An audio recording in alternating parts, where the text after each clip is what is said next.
تاکہ ہاتھ کی کوئی جگہ باقی نہ رہے، انگلیوں میں بھی بعد میں فلال کر لینا، یا دونوں ہاتھ اس طرح پورے آ جائیں گے اور اس کے بعد انگلیوں کو فلال کر لینا۔ تو یہ دو چیزیں بس، یہ تیمم۔ تو پاک مٹی میں اللہ تعالیٰ نے فرمایا کہ دو چیزیں آپ نے کرنی ہیں، فَامْسَحُوا بِوُجُوهِكُمْ، اپنے چہروں پر پہلے مل لو پورا چہرہ، وَأَيْدِيكُمْ، اور اپنے ہاتھوں کے ساتھ اس کو مل لو۔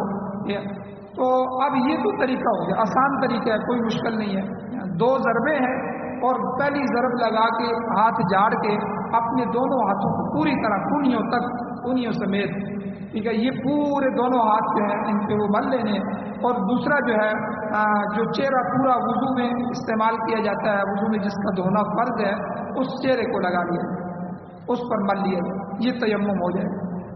البتہ فقہاء کرام کے درمیان ایک چیز میں اختلاف ہے کہ یہ مٹی جو ہے وہ ایک ہی دفعہ مارنی ہے یا دو ضربیں لگانی ہے، ایک ہی دفعہ مار کر چہرے اور ہاتھوں پر ملنا ہے، یا چہرے کے لیے الگ ہاتھ مارنے ہیں اور ہاتھوں اور کونیوں تک جو ہے دوبارہ علیحدہ علیحدہ کرنا ہے۔ اس میں امام احمد بن حنبل رحمہ اللہ اور بعض دیگر محدثین یہ ایک ہی ضرب کے قائل، وہ کہتے ہیں ایک ہی مار لی جائے، بس وہ ایک ضرب جو ہے وہ چہرے پر بھی مل لی جائے اور ہاتھوں پر بھی مل لی جائے۔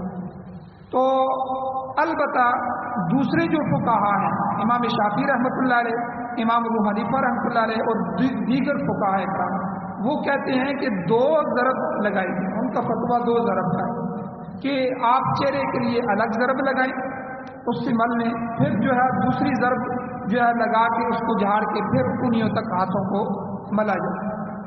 تو یہ فقہا بھی یاد رکھیں، فقہا کا یہ جو اختلاف ہوتا ہے یہ قرآن و سنت کے مخالف نہیں ہوتا۔ بعض لوگ یہ سمجھتے ہیں اصل میں جس چیز کو نص بیان نہ کر رہی، اب جہاں تک اللہ نے بیان فرمایا کہ اپنے چہروں کو اور اپنے ہاتھوں کو مل لو، اس میں تو کوئی اختلاف نہیں، قرآن میں آ جائے۔ اب یہ ملنا جو ہوگا کہ اس کو ایک ہی ضرب سے دونوں کو ملنا ہے یا الگ الگ ضرب لگانی ہے، اب اس پہ حدیث خاموش ہے، قرآن بھی خاموش ہے، اب واضح چیز نہیں موجود۔ اب اس میں فقہا اجتہاد کریں گے، اب جب اجتہاد کریں گے تو آپس میں اختلاف ہو جائے گا، تو یہ تو کوئی واضح مسئلہ نہیں ہے۔ اب دیکھیں جو قانون ہوتا ہے نا، اس کی مثال میں دیتا ہوں، ہمارے قانون بنائے ہوئے ہیں، ہمارا آئین بنا ہوا ہے، قانون ہے، اور جو عدالتوں میں قوانین ہوتے ہیں، جو قانون پہلے سے موجود ہیں اس میں تو کسی کا اختلاف نہیں ہوتا، ججوں کا آپس میں اختلاف نہیں، سپریم کورٹ ہائی کورٹ آپس میں اختلاف نہیں کرتے، کوئی کورٹ آپس میں اختلاف نہیں کرتے۔ لیکن جو نئی چیز پیدا ہو رہی ہے تو اب اس میں قانون بنے گا، اب اس کو قانون کو بنانے کے لیے ظاہر بات ہے وہ پہلے بھی اس کے لیے کوئی چیز ایسی نہیں تھی، تو اب اس کے لیے قانون بنایا جائے گا، تو قانون بنانے میں قانون دانوں کے درمیان اختلاف ہوگا۔ اب یہ اختلاف اسلام کا حسن ہے، یہ اختلاف کوئی بری چیز نہیں، کیونکہ یہ دونوں مجتہدین، یہ چاروں کی چاروں جماعتیں اس مسئلے کو حل کرنے کے لیے قرآن و سنت کے اصولوں پر نظر رکھیں۔ اب یہاں جو اختلاف ہوا ہے یہ اختلاف بھی صرف اس بات میں ہو گیا ہے کہ بھئی وہ جو ہم نے ضرب لینی ہے وہ ضرب جو ہے وہ تیمم کے لیے ایک ہی ضرب دونوں اعضاء پر مارنے کے لیے کافی ہو جائے گی یا دونوں اعضاء کے لیے علیحدہ علیحدہ ضرب لگانا۔ تو اس میں بہرحال زیادہ جو آئمہ ہیں، امام شافعی رحمۃ اللہ علیہ، امام ابو حنیفہ رحمۃ اللہ علیہ، امام مالک رحمۃ اللہ علیہ اور دیگر فقہا، وہ دو ضرب کا فتویٰ دیتے ہیں، اور دو ضرب ہی ہمارے ہاں علیحدہ علیحدہ ضرب لگائی جائے۔ صرف امام احمد بن حنبل رحمۃ اللہ علیہ جو ہے وہ فرماتے ہیں کہ بھئی اس میں ایک ہی ضرب کافی ہو جائے گی، بس ایک ضرب لگا کے دونوں پر مل لیے جائے۔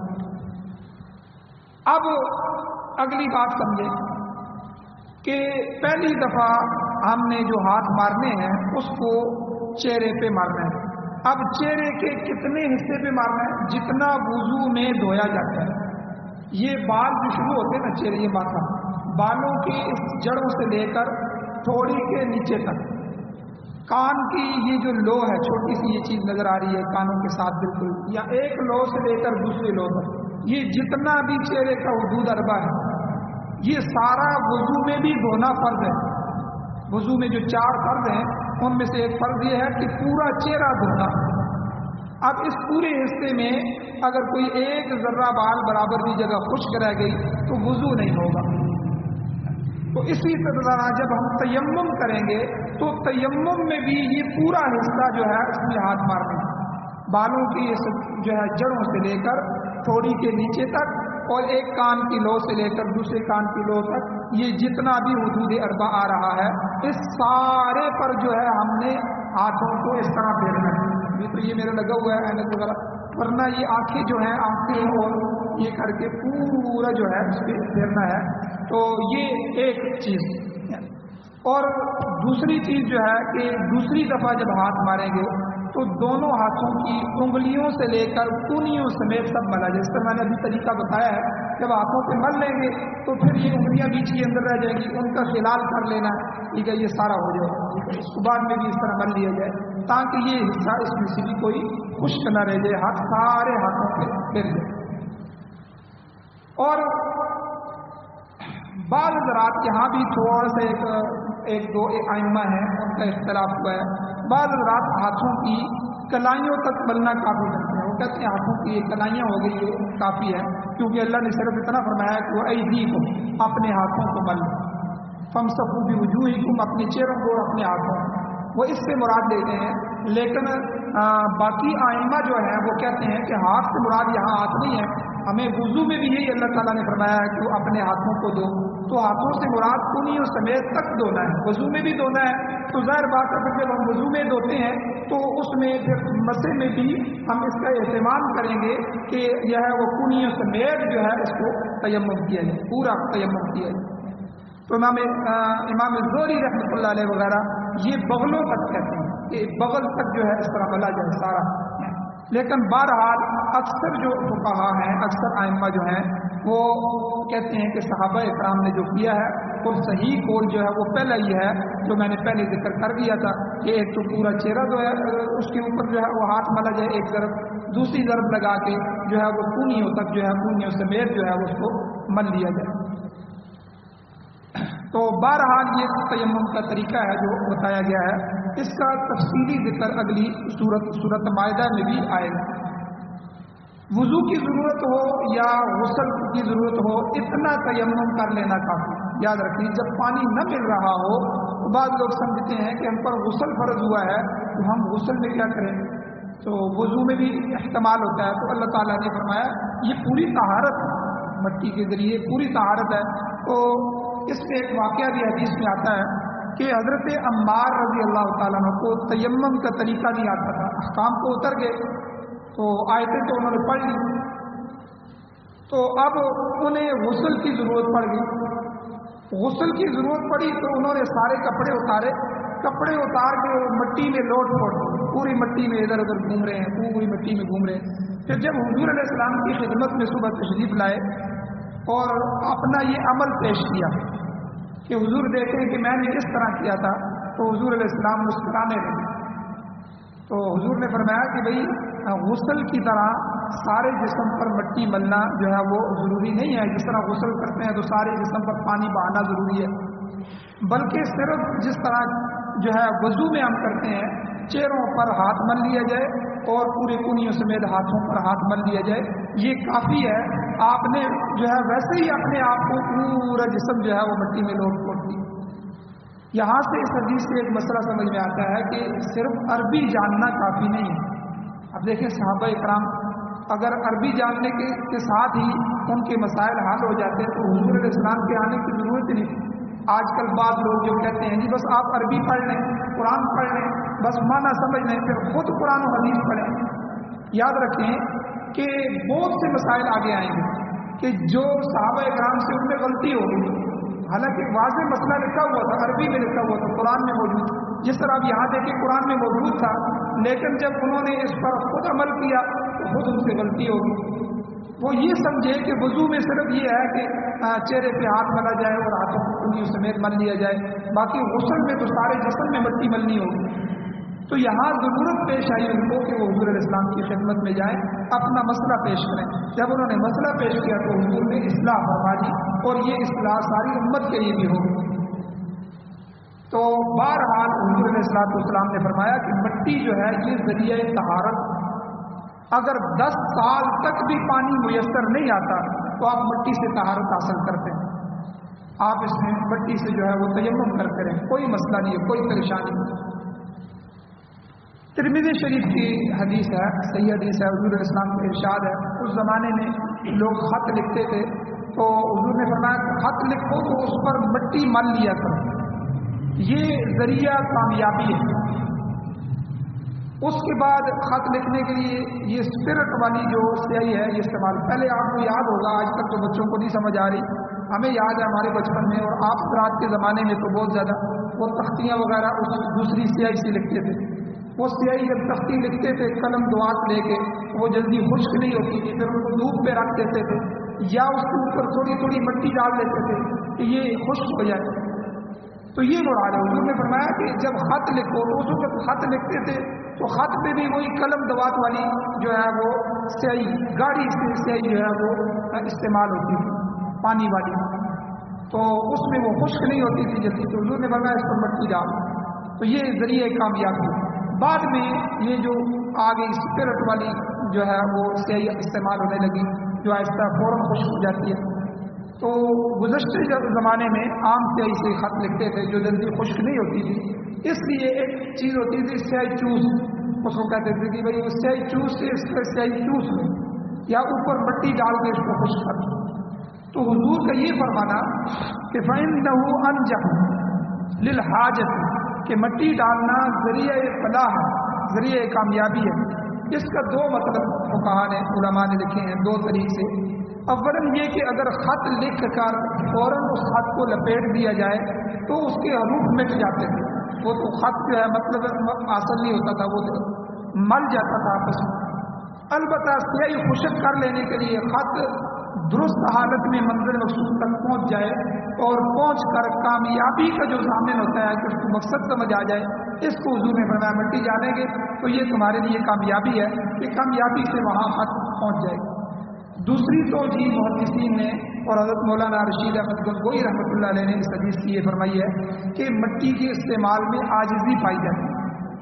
اللہ تعالیٰ نے انسان کو مٹی سے پیدا فرمایا، خلقہ من تراب، قرآن میں اللہ نے کہا کہ ہم نے اس انسان کو مٹی سے بنایا، اور اپنی اصل یعنی مٹی کی طرف رجوع کرنا یہ کمال چیز ہے۔ مٹی میں عاجزی اور انکساری کا عنصر پایا جاتا ہے جو اللہ تعالیٰ کو محبوب ہے، لہذا یہ کامیابی کی دلیل ہے۔